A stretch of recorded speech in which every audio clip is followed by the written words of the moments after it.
What's up to the early show? I don't know. What do you want to call this? The hangout? The pre-talks. I mean, isn't the whole thing? Never mind. Shut up. We're So- super professional. We are. Just- I do want to point out that half of Ronan's beard is missing. It is. They let you keep the chin though. That's pretty ridiculous. They were able No, to get. phasing no, into I it. haven't. I have not been fit tested. This is me. Oh. This is me Oh, coming to terms slowly. I see. No, it'll all be gone. Yeah, that's what I thought. I thought you got away with murder or something. His beard therapist told him to wean off slowly. It's true. I can't do it in one go. Actually, it also very much hurts. Like I got crazy razor burn right now too from shaving like way up here where I'm not used to shaving. It sucks. But yeah, so I think it'll be maybe not next week, but the week after that, it'll be gone. Which means it'll So be there's still a right- chance for next week having a Fu Manchu. Yeah, no, I'll do it. Yeah, if I get word that it's happening, I will definitely do a mustache episode. Just like the Hulkamania thing. Yep. But then that means I'll be almost completely shaven for Deegan. Deegan's graduation. He's gonna be super clean cut and ready to go. We can have Anyway. Taryn make you one of those cardboard cutouts for your face. That actually kind of works though. That's on brand. No, it's terrible. She's gonna do it now. I know it is. But here's the thing though: is if you graduate with no beard, that means any time that Thegan comes back to Wizards, he can't have a beard. I don't think that's true. I'm You heard it here first.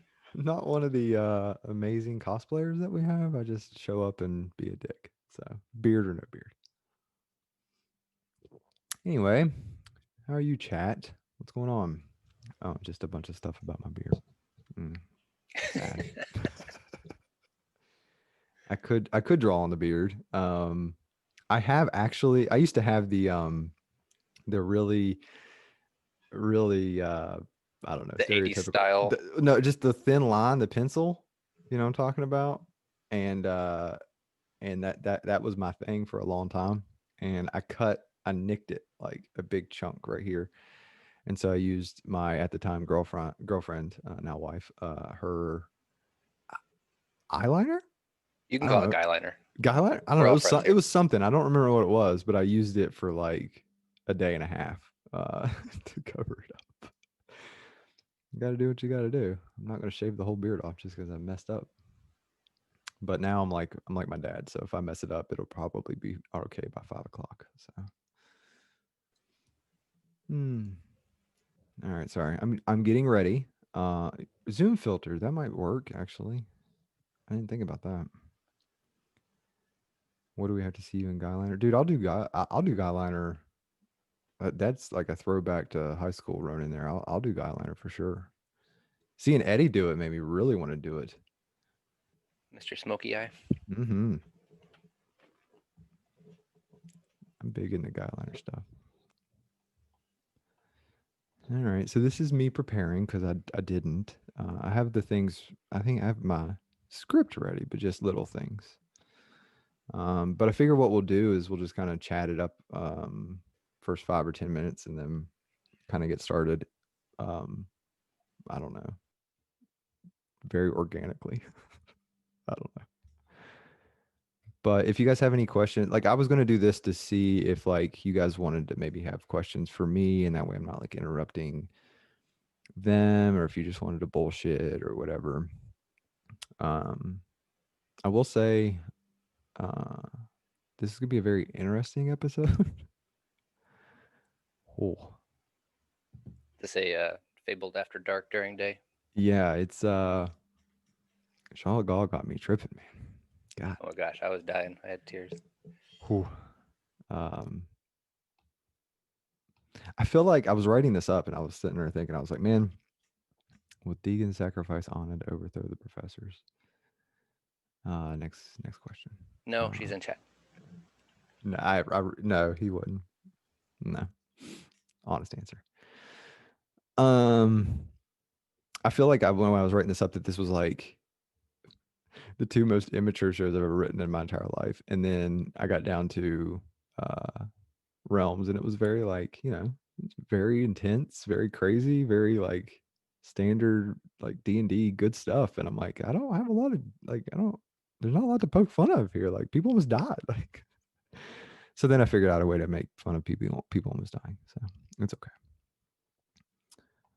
I know when I heard Solo say "dead, dead," I was like, oh, "What?" Yeah. Yeah. Yeah. Um yeah, that was intense. Okay, it's 7:02. I guess we could technically go ahead and start. Let me make sure I'm all ready here. Oh, before we jump into it, I wanted to tell you about a new beer I thought you might like. Yeah. Yeah, What it's called EGO. I think you like it, but the hops are really into themselves. So stupid. That's all right. I wrote that just for you. Oh, I love it. Oh God. Yeah, that's true. I probably would like that. Oh no, don't humor him. No, stop it. Okay. All right. Get to the top here. All right. With that, I'm gonna let that just be the intro there. Welcome, Fablers, to the official start of your weekend. Thank you for joining me a little bit early while we prepared. This is, of course, Fawks Talks, the only show on the Fable 42 network devoted to all the other shows on the Fable 42 network, where we build community through friendship, gaming, and chaos. I'm your host, Ronan Fox. With me, as always, is Cody with his amazing jokes. Say hello, Cody. Hello. And of course, Mr. Solo. What's up, Chris?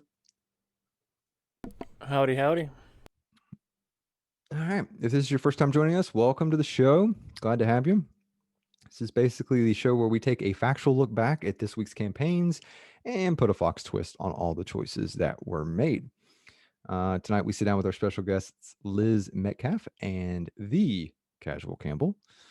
So looking ahead to tonight, we learn just how strange some strange can be on Vault 42.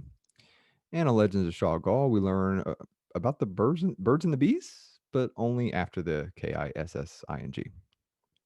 And on Realms of Ukador, the group experiences getting ravaged by enormous constructs, presumably as punishment for having just sent hundreds of them to their untimely death. But before we get into all that, let's do some sponsors and announcements. First up is Griffin Co. So everything that you see that is on our stream that is 3D printed on those campaigns I just mentioned is brought to you by Griffin Co. And Vorpal Board. So if you guys are playing remotely, like most of us are, then you need to check out our friends at Vorpal Board. So they give us the ability to play any game off the shelf using table streaming and component scanning technology, which is awesome. As far as other mentions go, of course, we always got to throw out the Patreon mention. So we are on Patreon. So if you guys want to figure out how to support us that way, just follow those links and you can see not only the ways you can support us, but also the benefits that you get from that, which include a couple things that are coming up. We have content in the form of those lore videos that we were talking about. We have community games coming up pretty soon. I think the first one's this weekend, actually. So if you want to get in on that, that's the way to do that. We are also on Ko-Fi, so you can follow the links to figure out how to support us through that. I don't really understand bits, but I think that's a thing. I don't know. I'll ask Solo about it here in a second. And then we are on all of our video on demand stuff you can find on Twitch, but we'd also like you to check it out on YouTube. So you can find it there. I think it's 2 days after the stream. And then, you can do all the YouTube things like and subscribe and comment and stuff. We also have podcasts now. So I will let Chris give an update on that as well. But I think we have every main show, all three main shows are in podcast form now. So you can find them on your favorite podcast thing. I don't know. And again, do the like and the comment, and that way we can reach out and hopefully find more fablers to enjoy all of the chaos. We have prom coming up, the prom viewing that is for Patreon subscribers too. So that's another benefit. So we're going to sit down with the casts, most of it anyway, and go through the entire prom. And I cannot wait. I'm actually more excited to have other people. I want to see other people's sections because I was in there in the waiting room and not being able to see anybody's anything. So I'm excited to see what they were actually up to. So and then we have the fundraiser game coming up. So that is on the 31st, and that is to benefit the channel as a whole. And it's community generated characters, tall and small, and they will be in a gladiatorial arena. So come check out that. And there's, different monetary contributions that you can make to get different things to happen in the gladiator arena. So that'll be fun. I think that's it. So with that, I still have no idea. Oh my gosh, I messed it up. I still have no idea what I'm doing, clearly, and you have nothing better to do. So let's start some Fawks Talks. Cody, hit me with that intro. Copy that. Just tell me when we're back. We're already back. We never left. Are you serious? Yeah. When setting up the new OBS account, I forgot to add your little trailer.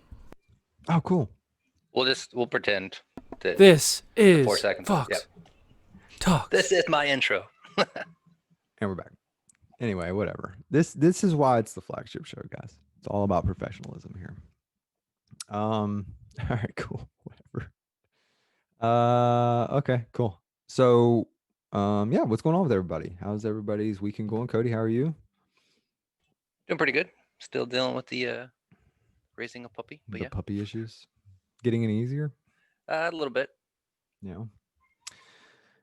I've only had one puppy, and it was very short-lived. And then my sister had a puppy. The problem is we have a 12, 13-year-old cat, and she was ghosting when we got the puppy, but now that she's realized that the puppy's not a threat, when she meows, the dog goes pee. So it's like, yeah, insult to injury.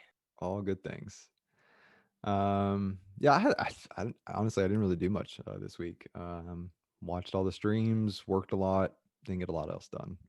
So kind of boring on my front. But on good news, since Taryn is in the chat, I don't know if Logan is, but I believe we may have just talked. Shut up. Not only Cody, but also Solo into WoW characters. What's going on, Solo? Ball first. Yeah.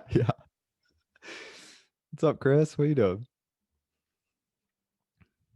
Oh, he's not. I am definitely not downloading World of Warcraft right now and looking at the armory to see which characters I want to switch. Nice. Yes. To the Alliance. You can say the Alliance. Yeah. I got to play a gnome. You have to play Alliance. Okay. You have to start playing a blue character on Among Us. Yeah. Same. Okay, cool. Sweet. So, okay, Liz is here. Cool. Yes, and Liz is playing. So we have okay, so there's me, Taryn, Jordan, Liz, Logan, Chris, Cody. I mean, we're approaching a guild, guys. I'm just saying. You know what? I will thank you all for me reaching my threshold of 12,000 hours in World of Warcraft. So thank you. I also feel like I should go and apologize for the inevitable downfall of this network. He can't do anything. He's just playing WoW. All right, cool. All right, well, that's good. So let's talk about tonight a little bit. We have a Legends of Shoggoth episode this week. We have Liz, who plays Daffodil, and we have Jordan, who plays the newly minted Rex Swolius. So as we all know, the Fable 42 campaigns are all about the choices that were made. So let's start the Ronin recap and see how they did. First up is going to be Vault 42. We are on episode 9, and it is the unforeseen consequences. All right. So I had a question real fast before I start this. Skill 1 to... I'm pretty salty, Ferrix, but whatever. I'll do it. I'll do it for the network. I'm playing a small character in the Battle Royal. All right, so anyway, Vault 42. Episode starts off with the group walking down the road towards Hub City after their brief pause to commit roboticide. Ash was walking ahead of the rest of the group, breathing heavy, still not really down from her murder high.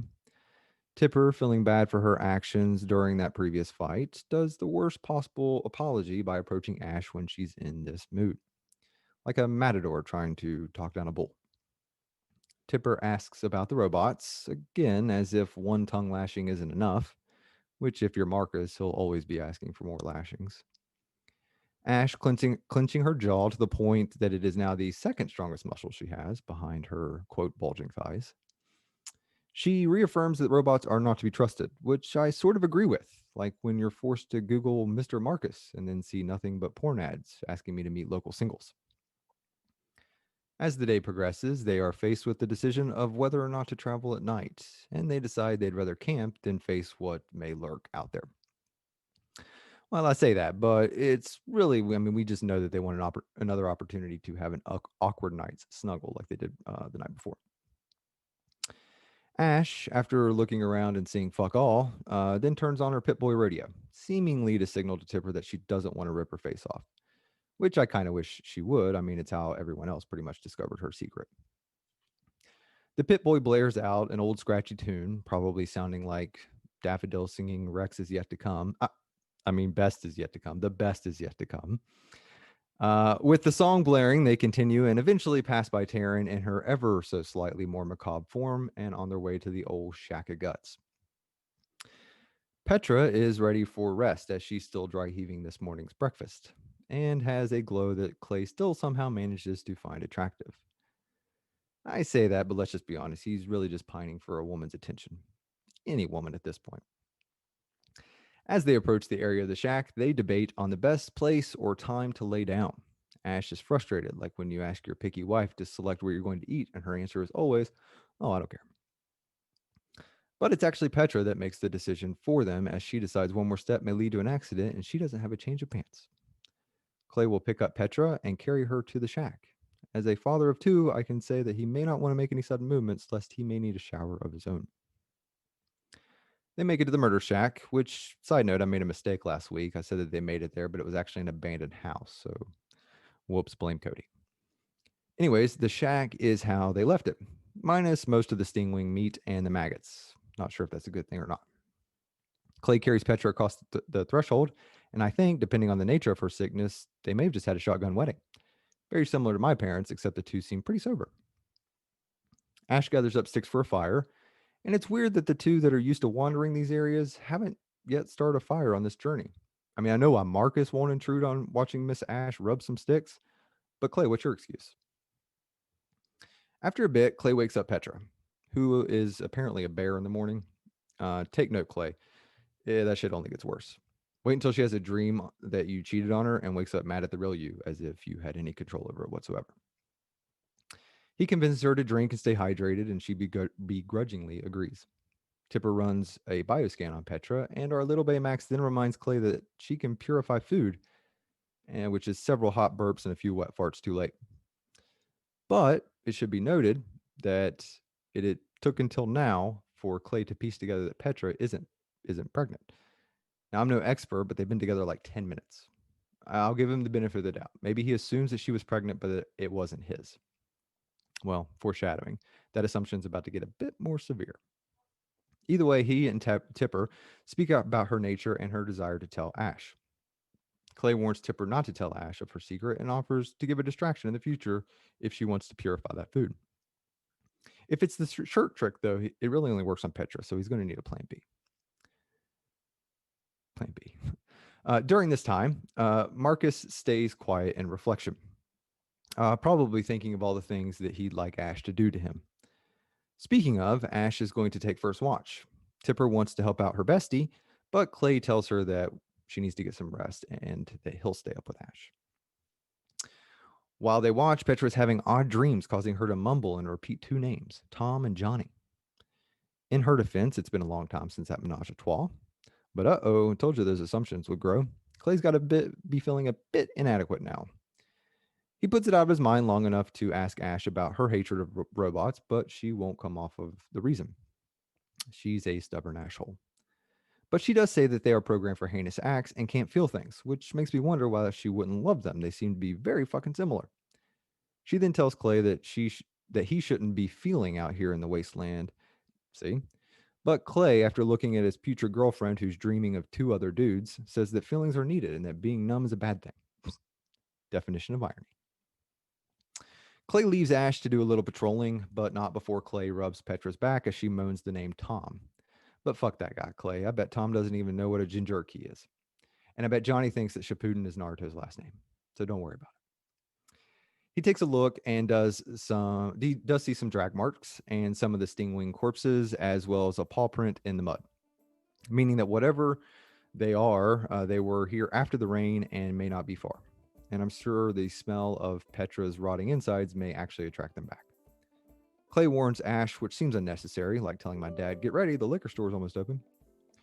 Clay will eventually wake Marcus in typical fashion, similar to how you check to see if someone's dead or make up for Petra's daddy issues. You poke it. Clay gives Marcus the heads up, and he goes to take his watch in the dark, where he's barely able to make out his hand holding his piece. I'm talking about Winona. Clay lights some cloth to give a bit of light, allowing Marcus to see some non-threatening animal activity. Apparently the animals like a challenge and were disappointed in only seeing Marcus the limp noodle. Meanwhile, Ash is now asleep, and she dreams, but not like Petra. It's a different type of prodding. She, as her younger self, sees Miss Nanny's injecting her while she is strapped to a table, as others take notes. My uncle had a similar experience in a cornfield, except he didn't become a super mutant, he became a super weirdo. She awakes in a panic, with Clay there to give her some water. He tries to help her through the panic attack. She's aggressive and doesn't want any part of it, similar to my first therapy session. But after some lamaze, she calms down a bit, and Marcus walks back in. Marcus sees Ash, who is embarrassed over her temporary weakness. Little insight into what people did before Prozac. Ash decides to go back to sleep, as does Clay, but not with Petra, who is in REM sleep, which for her stands for really erotic men. It's so stupid.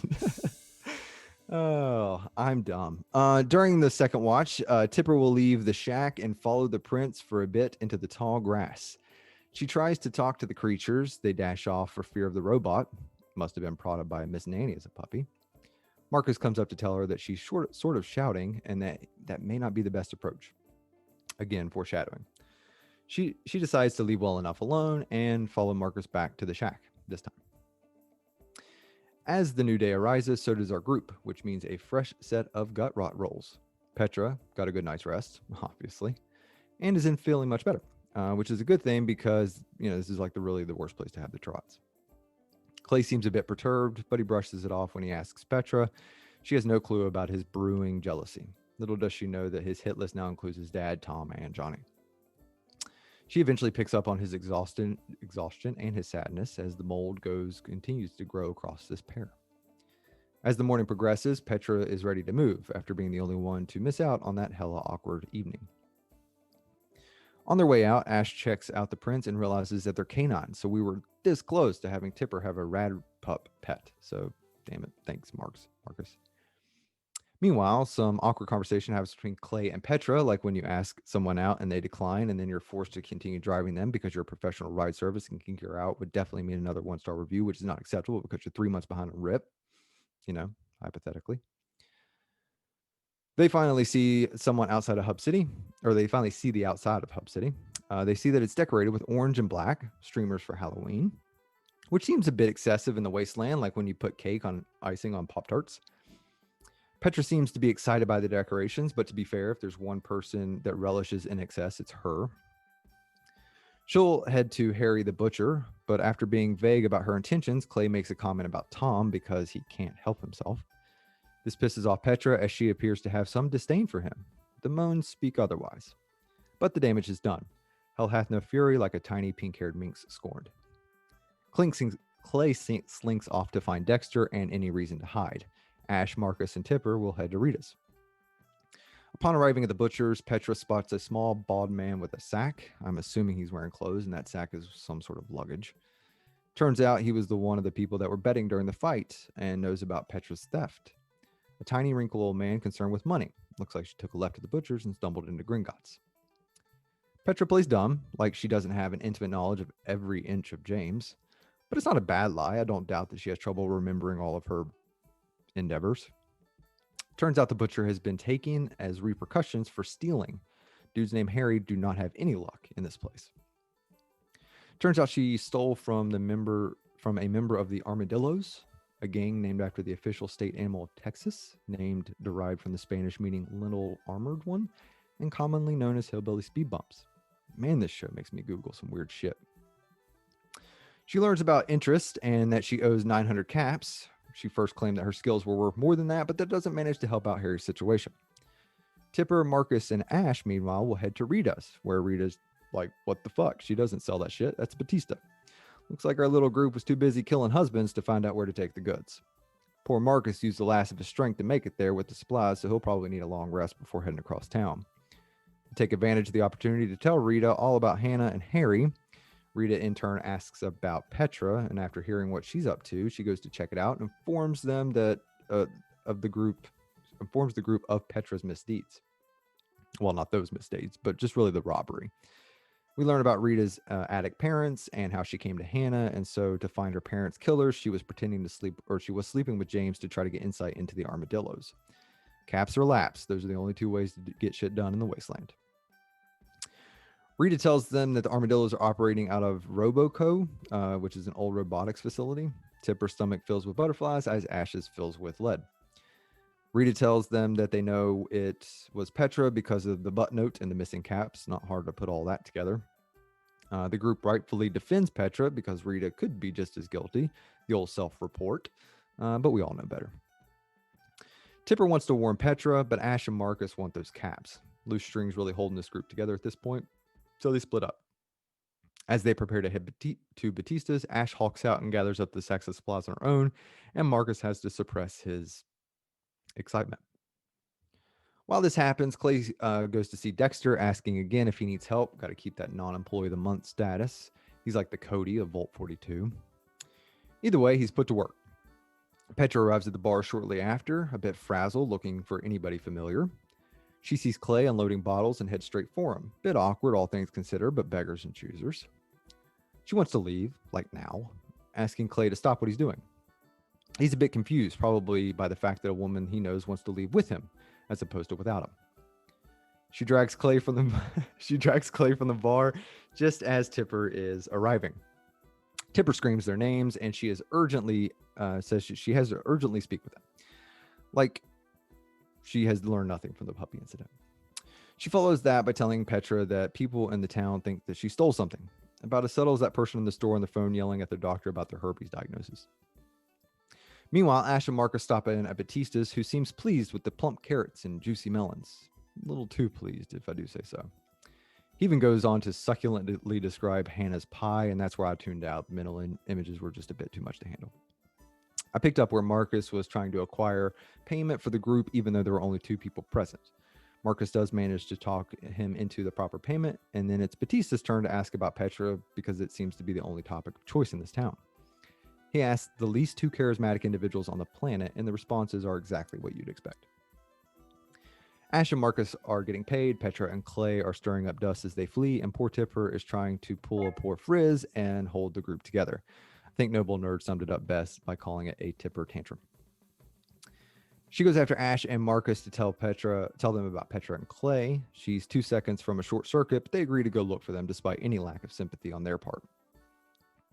Tipper's outside doing the pee-pee dance, trying to get those two to move their ass, and it eventually works, but Marcus tells her to keep a low profile, which is like telling me to be a bit more unattractive. I could try, but I'd fail. Ash is pissed now, and she's involved in someone else's business, but to be fair, she's pretty much pissed at everything, all the time, everywhere she is. Tipper thinks it's a good idea to ask the townsfolk about Petra, but Marcus pleads with her to focus. Meanwhile, Ash continues to get upset about any mention of the word friend, which is just reverse psychology. That one person without any friends saying friends are stupid, who would want them anyways, like a typical schoolyard bully. They finally head off in the direction of Clay and Petra, who are making a break for it. Clay with probably very conflicting emotions, like, he thinks she's hot, but is she worth dying for? Well, apparently Petra is waifu material because he continues to follow her off-road. The rest of the group will follow, and we end with the rest of the group trying to catch our very own Bonnie and Clyde. So they were on their way back. I guess they finished their task, so there's really no need to stick around in Hub City. So Now they're off. They were there for a hot second, and now they're gone. So who knows where they're headed next? Maybe Robo Company, Robo whatever. And that'll be tomorrow. So pick it up tomorrow for that and tune in. All right, cool. I'm gonna get a drink, and then we're gonna try to get through Shotgull. I'm gonna walk a very, very fine line to be informative and not get banned. All right, we are on episode 13, and it is called Stonehorn.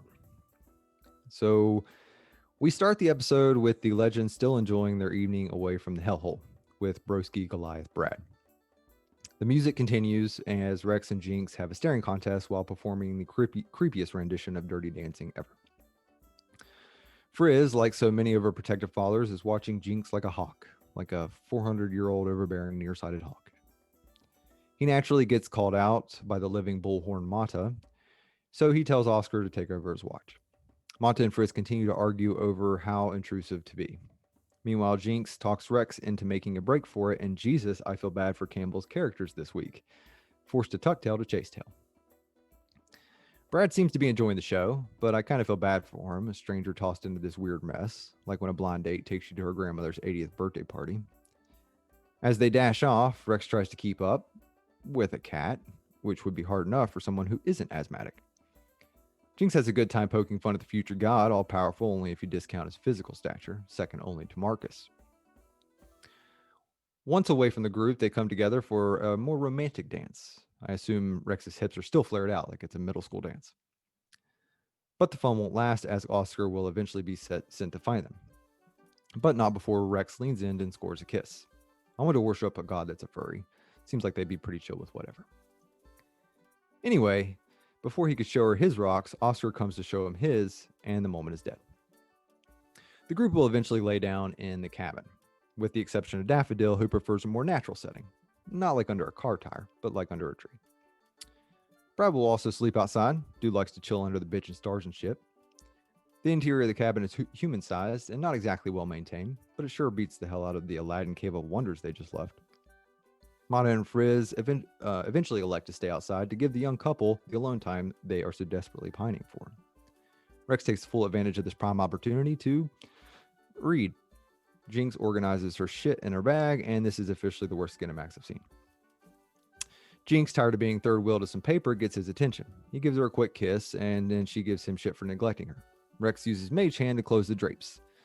And I got no jokes, that shit was slick. All of a sudden, this thing gets a bit steamy, and let's just say the use of Mage Hand gets fully played out.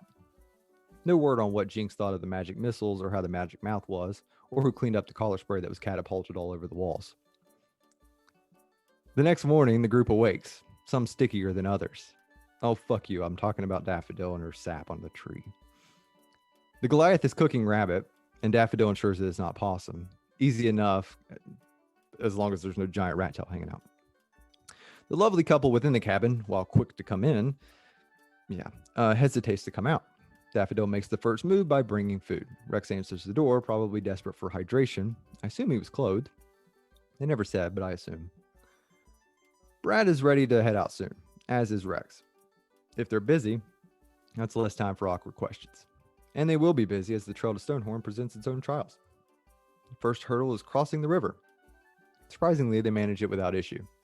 Crossing a river, no sweat. Hill a party member? Yeah, not so much. Brad leads them north parallel to the river.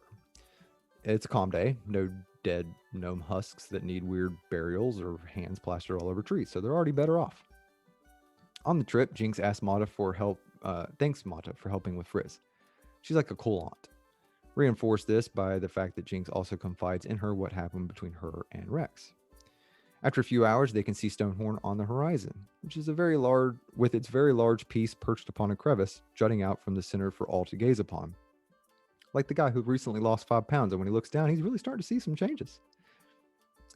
Oscar shows interest in retrieving the horn, which is made of rock, but is warned against it by Brad, who suggests that it would lead to war with the Goliaths, who are overprotective of their phallic symbol that longs to be blown. Brad speaks to them about the city as they approach. They learn of a passageway that would get them closer to the Black Glacier, a trade passageway that is hopefully not a carnival of fucking horrors. We then take a detour to talk about driving techniques and learn that it's better to be on the bottom, I guess. But we'll have to wait until Frisk can come up with something, and until then, the only writing we'll get is left up to Jinx and Rex. But now I digress. They approach the city and see no walls and only a minor guard, so there aren't many threats, perhaps, or just no one dumb enough to fuck with a Goliath. Brad tells them more about the city and invites them to dinner cooked by his mom, and of fucking course Brad lives with his mom. I guess this mama's boy Brad will get it past though, because it is also a tavern. But I guarantee that she also still does his laundry. Upon arriving and looking around, they see a hodgepodge of city buildings, both big and small, with similar doors. After learning that the tunnel which they wish to pass through is large, about a 4 days journey, they decide to rest up here and prepare before heading in. Rex asks about the library, probably looking for books on fatherhood, both kinds, priests and dad. But he is given instead the name of a local wizard, Kaja. No. Jinx wants to know about the local monk monastery, probably wondering if she'll be accepted after breaking what I assume is their only solemn vow. After some brief town highlights, Brad leaves them, and the city is now theirs to explore. Rex suggests going to the wizard first and then going to the tavern to seek information. Jinx makes the comment that they won't get much information from the quiet Goliath, and I hate to call out the hypocrisy, but she was just upset last episode that a Goliath judged her by her fangs, so what the fuck. Following Rex, they head to the wizard's stone tower. He inspects the glyphs located on the outside of the structure and then knocks on the door. No answer, but a woman eventually pokes her head out of the window overhead. Rex tries to smooth talk her, and not surprisingly, she's skeptical. Apparently, it only works on felines. So Rex goes back to his tried and true mage hand, but apparently even its uses are limited. I mean, she is a fucking wizard. She ditched using the hand a long time ago and created an entire unseen servant. So in an attempt to impress the wizard, Rex shoots an Eldritch Blast. Slighting him for not being a wizard, she'll still let him in. The group enters the first room, a nice sitting area with animated books and brooms, like a lobby of the fucking Disney World Hotel Resort. Rex warns the others not to touch anything, like he's ever fucking been to a wizard's tower. You know, I think he just says stuff sometimes and hopes that his pretentiousness fools people. But in this case, he's right. Don't touch anything. They eventually make it to the third floor where the wizard waits. It's a proper library, the kind that makes Rex shoot off another chaos bolt, if you know what I'm saying. They see the Goliath wizard and introductions are made. The group does their best small talk, no pun intended. Just kidding, pun totally intended. This party is tiny and frail, but what they lack in size, they really make up for in emotional damage. Rex asks about the Black Crystal Glacier. She tells them that it's big and dangerous and that many bad things reside there, so she's either describing the glacier or my depression. But then she tells them that the E11, I think I said that right actually, are making their home there and warns them against going. These motherfuckers are ready to take on Vecna. You think a Goliath warning is going to stop them? Nah. In order to get more info, Rex does tell her about the ruins they seek, and she's able to connect those simple dots. She asks what they know of the E11, and Rex gives her a dissertation. But the wizard does have even more knowledge of the chaos they spread. She thinks it is the water E11 in the glacier. Water in a glacier. That checks out. We also learn about how these beings created the Genasi, which is about as close to the talk as Rex and Jinx are going to get, I'm afraid. Or so I thought, but more on that in a minute. After hearing about the dangers of the elementals, Jinx asks if there is an easier way to acquire the runes. No, Jinx, you can't drink yourself into possession of them. Sorry. Kaja gives them some advice when dealing with the water elementals. Don't stir the water, which I'm not sure if that was advice or just a proverb. I don't know. Then they ask for advice on how to deal with the glacial elementals. She suggests warmth. So, like, I'm guessing none of these people have ever played Pokemon or rock, paper, scissors. Rex asks if he can return in the future to read her books, which seems a bit evasive. It's like going into a tavern and saying, hey, you don't mind if I come downstairs and use your kitchen from time to time, do you? What do I know? I'm an asshole. He then escorts Oscar and the group exits the tower, and after putting his needs in front of Jinx, they head back to the tavern as it's getting a bit late.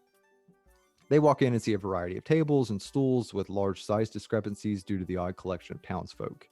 They see Brad before finding a table in the back corner away from pretty much everything, the equivalent of where the band geeks sat in the high school cafeteria. They take stock of their funds, and they're about as poor as I am after checking the Fable 42 merch store, where you can find a collection of t-shirts, including one for this show. In order to boost the coffers, Daffodil plays a song. It's a shanty, and I'm not sure how well that would go over in a landlocked area, but it is super dope nonetheless, causing the tavern to fall silent and listen and then break into a roaring applause when finished, like how I imagine you're all doing for me in your living room right now. Either way, she earns some much needed coin just in time for the food to be served by Brad's mom. Her and Jinx bond over a language of giants, which I imagine sounds like a bathroom next to a taco stand. It's just a series of low grunts. Over dinner, Frizz wants to go mining for iron and pings Rex for info, but Rex wants to relax. Not like the night before, that'd be awkward. They're in the middle of a tavern, but rather just enjoy the evening. Frizz decides to explore the tavern and explore the tavern looking for mining site information. He runs into the mine foreman, who forbids him from entering, so Frizz just asks him for some platinum, like you do. Jinx takes this opportunity to explain to the group while she wants to find the sanctuary, trying to find her father, trying to find out where her father trained, seeking a piece of her past. Makes the fact that Rex steamrolled her plans a bit more dickish now. But they agree to attend morning service. As it grows later into the evening, they prepare to rest. Jinx and Rex attempt to avoid Papa Frizz and go shack up in the same room. We learn about Shawgal age of consent here, and learn that Rex isn't technically an adult, so Jinx, I think, is now considered a different type of predator. Mata and Daff hole up in the same room for a jam session to drown out the other noises, which I assume is some purring and Rex's discussion of the female anatomy. The next morning, Rex continues his calorie burn by working out, while Jinx will sneak off to beat the others downstairs. She's greeted by Oscar, who is strangely also talking about female anatomy by calling her the Royal Gina. So, whatever. Anyways, Rex finds Brad to tell him that they're ready to depart. They make their way up the mountainside. Most are fine, minus Frizz, of course. So he makes Oscar carry him, which probably looked like something out of a Jim Henson movie. They approach the temple and see Mini Goliath tending the grounds or training. I'm sure Rex was wishing he could have a chance for a few more workouts, or at least an alter self spell. Nothing like taking your bodybuilder girlfriend to hang out with other bodybuilders. Brad informs them that Sigmar is the head monk, or top monk, or key monk, or monkey. I don't know, whatever. He's the guy in charge. He also warns them against shouting, but outside of lows in her voice, I'm not sure that's possible for Mata. Either way, they meet Sigmar, who speaks telepathically to avoid breaking his vow of silence, which seems like a pretty big fucking loophole if you ask me. It's like swearing off drugs, but still huffing paint. Jinx introduces herself using a different name, Anya, given to her by her father. She asks about all the monasteries and one that may be full of shifters. He knows of one that was overrun by a cult, and fuck me, it's just going to be a bunch of hands, isn't it? Anyway, she speaks about her purpose before trying to bolt, and Sigmar follows her, encourages her to go and find the monastery, and reminds her that she has good friends around her to help her with her family darkness. He also tells her not to drink from her bottle. Easier said than done. I mean, look who she's dating. While this is happening, the rest of the group just stands there awkwardly, easy to overlook considering most of them look like aged children. When finished, Jinx tells the group about the cult and expresses the same concern I have, which is amplified when it's decided that they'll have to head back towards the unfun hole and back towards that one cave opening with the bloodsuckers. Yay. They are excited about the prospect of seeing Erky again, though, but I don't know, shit, who's going to tell them that he's definitely dead at this point? After leaving the monks, they travel back down and using the old gnome backpack method, get down to the bottom quickly. From there, they'll head to the mine for Frizz's materials. After speaking with the foreman, it turns out that 1 pound of platinum is about 5 gold, or was going to be, but thanks to the old solo swoop in, it's properly adjusted to 500 gold. After a quick bit of calculus and other mathematical nonsense, Diane's started to look like that Zach Galifianakis meme. But it doesn't work as the foreman still won't give them much of a deal. When all is said and done, Frizz leaves with a little bit of platinum and a lot less gold. Then they do a blitz shopping spree and prepare for their trip, while Rex reads. We do learn that the Zylok dynasty is a matriarch society and is painted in a bad light, but overall, honestly, it couldn't be much worse than any patriarchy. Frizz takes the opportunity to give Rex gravel seed root, which is birth control? And I'm left utterly speechless for a second. My first thought is, are we even sure the two of them can procreate? Rex is, of course, mortified by this, which is made worse by Frizz trying to give him the long overdue talk. Rex claims to have knowledge of such things from books, never mind the fact that he's been made hand deep in Jinx for the past 2 nights. Either way, Rex promises to be careful in his coming journeys, which seems like a weird name for sex, but I kind of like it. It's still better than coitus. Also, can we just appreciate the timing of all this? Rex is reading about a matriarchy and in rocks Frizz trying to get him to make determinations over Jinx's body. You can't make that shit up. Now, with everyone feeling like they were a part of a private conversation that, let's face it, many of us never had, we are left to brew in our own embarrassment as the show will end on that note. Okay, so yeah, that happened. Awkward, I guess, is the best way to describe that. I guess they're going to be heading from there to the hole, the new hole, on their way to Glacier. So that'll be Monday. So tune into that for more of that. All right. So last but not least, we'll get through this one quickly because we got a lot of questions. So for our guests. So this is Realms of Ukador, obviously. We're on chapter 1, Against the Clock. We pick up at Pyreel's castle as Glibnofico, or Glibfico, and Eclipse are finishing off their attack on one of the constructs within some sort of experimental room. There are dead bodies being thrown into the well or fireplace. Hard to tell who or what makes that determination. And other bodies being strapped in and plugged into something. I don't know. It's like if the Matrix was more of a BDSM movie. Regardless, the attack causes the alarm to go off, but there really isn't not much alerted yet. So our heroes start fighting the few constructs that are in the room. Eclipse starts us off, lashing out with his new sword, cutting up like an emo kid just trying to feel. He then immediately turns his attention to the captors. Having been in a similar position, he feels for them. Like if Carrick ran into somebody that had a father who they hated, but just before they died, they started to like him. You know, just like that. Anyways, Eclipse will unplug one of the bodies, which is already more than he did for the poor saps stuck in those cages in the room back. He gets shocked trying to do so, so now we have dead bodies and burnt fur, and now I know why only the constructs were here. Kai takes a shot at another construct and learns that the creatures are not just made of metal, it's also organic. Another half-sibling to Nafiko, or like 1/20th of a sibling. I don't know anymore. Speaking of Nafiko, Glib turns out to be the Konohamaru to Eclipse's Naruto, claiming to be his rival before ever attacking. I have no idea how this will play out, but Glib is now my favorite character, as anime has officially come to Ukador. The construct-ish things ignore them and continue to deliver the bodies to the, garbage and unfun holes, and all of a sudden I'm smelling a crossover. Nope, that's still just burnt fur. It's a weird flex to have a group of attackers run in to where you work and you just pretend they don't fucking exist. That takes a serious pair of servos. I don't know. The fight continues in this manner, with Carrick firing his gun before heading towards the cages. Nothing like being rescued by a terrifying dragon man. It's like that one time a homeless man gave me mouth to mouth. Like, thanks, but I kind of wish I just would have died. Meanwhile, Eclipse unjacks his human, which is as unfun as it sounds, and suddenly the group hears the sound of something powering up. I would love to have a joke here, but I have no fucking clue what's happening, and I'm a little scared. Probably like the way Rex and Jinx felt. Sorry, last one. And from here, things get just fucking nuts. Kiwin unable to read the damn room literally. It's like she wasn't even there. So she follows suit and starts to unplug the other human, because who doesn't love a dog pile? They are starting to get the constructs under control as Kyriel finally finishes off one with a frost spell. It dies cold, yet still ambivalent to everyone in the room, which is probably for the best, because right after it falls, another creature, much larger and much more menacing, enters the room and does take notice of them. It's a huge fucking construct with a large eye that I sort of pictured as that ED-209 thing from RoboCop, but it's actually a Marut, something that these fledgling warriors should definitely not be fighting. Well, at least there's only one of them, right? Glyphico, the small child that was murdered to help make Nafiko a real thing, continues living out his childhood fantasies of beating up robots. Oh, to be young again. Hell, at my age, my fantasies now include no more student loans and deciding if that pain is worth seeing a doctor over. But the boyhood zeal matters not, as the construct still plugs in the human it was holding. And side note, the human just laid there and just let it happen. Just like Jing. Oh, never mind. I said that was going to be my last one.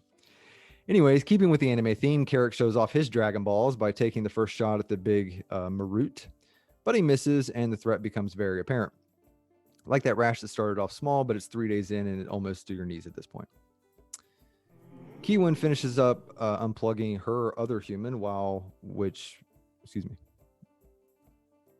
Oh, okay. Never mind. I had a cyberpunk joke here. Kiwin finishes up unplugging her human, which, because of my cyberpunk addiction, I have no problem picturing. And yes, that person is naked in my head. Don't judge me. I'm obsessed with that game right now. Following this, Kai moves up towards the giant human toilet in the center of the room. and casting a gaze at the Marut, figures out it's immune to poison, which is super great information to have just before it fucking steamrolls Nafiko, splattering her across the room like a deer on a highway. But not just that, the others in the room also take proximity radiant damage. This thing is no joke, and considering the group hasn't had a rest in forever, they'll be lucky to beat this thing. Again, could you imagine if there were two of them? Whew, dodged a bullet there. Glib, in his childish naivety, hauls the carcass he's trapped up and tries to attack the monstrosity. It thinks it's good that he failed so hard. Good fucking life lesson, right? No fucking participation trophies here in Ukador-san. Now sit down. The party now a little worse for wear as Roland tries his best to keep them alive. Well, I say the party, but obviously I'm not talking about Keyone, of course. Why the hell would he do that? Eclipse, having enough of it all, runs to the center of the room and uses his sword to cast Divine Word, a powerful attack that destroys one construct but does little against the Marut. In his defense, that's sort of the way prayer works, right though? Kai, never one for face-to-face confrontation, uses honkers to start attacking, and I was having the same thought as everyone else. I'm sure the construct is just minutes away from a nice down pillow. Instead, it takes out its anger. I think it has anger, I don't know. Using Tipper as a reference, it takes out its indifference on Eclipse. But the Marut does take significant damage as Glib does something useful and reflects the hit back.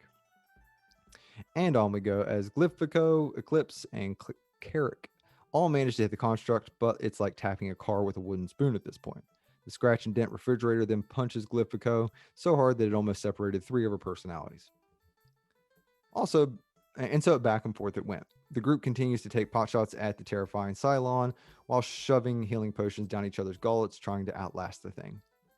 During this, Honkers is instructed to unplug another of the humans, and wouldn't you know it, it causes them to hear another sound of another fucking Megatron. At which point, I'm sure Honker started screaming about a new insurance called fuck. The first to fall unconscious in the attacks is Nafiko, but luckily she's not Keyone, so Roland will again save her with some much needed heals. And without too much stress on the group, after so long of getting beat down, it finally just crashes. Carrick is the one to get the final blow. His reward, you ask? Oh, well, he'll get blasted by a second General Grievous that enters unannounced from behind, which, let's face it, will always catch someone off guard. Not real sure what the plan is at this point. They barely managed to survive the last one, and now there's another one, like having a second kid. They decide to go for it instead of the obvious choice of running. Reminds me of the blind date I had. I, too, was a fool who stayed. 3 hours about hearing about her love of punctuation just fucking killed me. The second Marut wastes no time in making dragon soup. And then he blasts Nafiko, who at this point looks like she's just out there doing burpees. It's just up, down, up, down, up, down. Eclipse is the next one to fall. That's 8 lives now. It's cool, though. At least he'll get to see light soon. Oh, no, wait. She's still trapped inside of Nafiko, so never mind. It's at this point that Kyriel casts Liamon's hut. Now, I'm no stickler for details, but I'll just say that it must have been her panic that allowed her to cast a 1-minute spell in 6 seconds. And I'll admit, I'm a little jealous. I wish my anxiety helped me out like that instead of putting me in a fetal position inside of a dark room. The bubble proves invaluable, though, as many hit and run towards the protection. But not all are so lucky, as the good buddy Destroyer bot runs up and hits Keyone so hard she loses her twang and falls unconscious. From here, they're popping in and out of the bubble, taking shots. It's a bubble party, but not like the fun kind at the club where everyone... I'm just kidding. I have no idea what happens at those. I'm 35 and I live in West Virginia. Either way, it's back and forth. Well, really, it's more like awake and unconscious as they fight. As the fight had everyone doing their best Petra impression, spending more times on their back than upright. At one point, they try to get the Marut away from Keyone, who is trapped on in the corner on the ground, and I presume, I don't know, biscuits and gravy is pouring out of her grave wounds. Roland will dash over to his sister as Carrick tries to get the attention of the creature by doing his best John Wayne tagline. But it won't work. It's hard to be insulted when you don't have the ability to feel. Trust me, I know. Eclipse is the next to try his luck as he tries to run up and strike, but the construct with seemingly no intelligence pulled the old rope-a-dope, or in this case the old Conacat, and punches Eclipse into the episode 30, laying him out unconscious. These guys took so many head injuries, I think we could have had a fun little campaign reset as they all wake up with amnesia, that old song and dance. This clusterfuck culminates in a near-death experience for damn near everyone, but especially Keyone and Roland, who were inches away from death. Everyone tries to finish this thing off. Eclipse shoves one of the plugs into the constructs, turning himself into the Clark Griswold from Christmas Vacation. I guess technically he would have been the cat that electrocuted himself. Nafiko tries to smash it with his hammer, but whiffs so hard that I thought she was trying to be an airbender.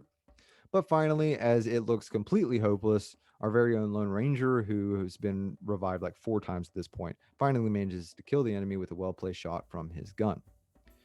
And that is where we are with that. Sweet Jesus. So now they're inside of the hut, the bubble thing, I think preparing to take a long overdue rest. Because let's not forget, these things are like not even the most dangerous thing in this castle. They're like the fucking guards. So that all plays out as they continue to explore Pyriel's castle. And you can catch that on Wednesday. Yeah, so that is it. I think you guys are all caught up. We're a little behind right now, but I think we're all caught up on all 3 of the episodes. So let's go ahead and do a quick break, a little 5-minute break. We'll do inner raffle into the mid-show giveaway, and we'll be back in 5 minutes with our guests. Thanks.